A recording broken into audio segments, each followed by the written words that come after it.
I didn't know, but your dad, George Best, died in your arms. God, mate, I could literally talk about this stuff for years because there's so much that happened through these last years of troubled times. This is just a random story, but things that I held on to. He's in the hospital because he's bad, mate. He's jaundice. He's looking really unwell. He wasn't allowed certain foods, and I was so excited that he was like, Bessie. I was like, yeah. He's like, can you go get me some wine gums? Like little things that I'll cherish for the rest of my life. A little moment of my dad asking me to break the rules and go get some wine gums. I'm like, yeah, no problem. Go out to the shop, bring him back some wine gums. Little moments like that where I felt to him it might mean nothing. To me, it was a bonding moment, right? Which is fucking crazy. But and then finally, brother, he got brought in to the Cromwell and he was in and out of that emergency room. And I remember this emergency room so well. I remember the beeping of the machines. I remember the silence of it sometimes. I remember the lighting of it at nighttime. And I was in and out of this room for months, man. At one point, they said there's a free room for you to go have a nap. I'd been awake for hours and hours, days even, I think. And so I went upstairs to have this nap in this little hospital bed. And I get waken up by my dad's agent, Phil, and some of the family members.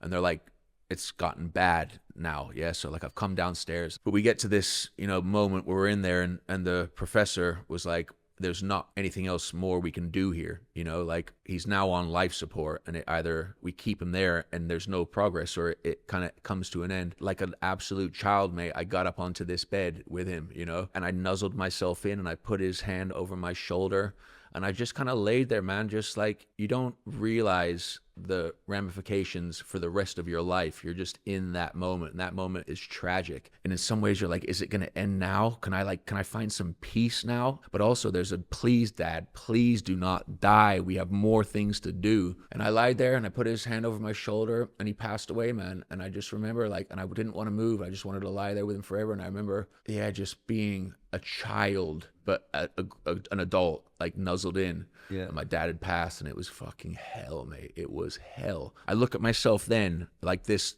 traumatized, lost fucking kid compared to now of understanding it a bit more and healthier, happier, taking care of myself. Although the path went bad for a while, it's gotten better. And now I can tell that story, with pride because I'm proud of who he was, with understanding because I understand what addiction is now, understanding because I understand what he went through and I actually feel for him. Off the back of something like that has opened my eyes up to supporting kids that have gone through it as well. There's a charity called NACOA, National Association of Children of Alcoholics, that I found because of my losing my dad, that now is probably one of the most important things in my life. So there's good and there's bad. The bad is I lost my dad. The good is off of it, I've found some brilliant purpose that comes with it.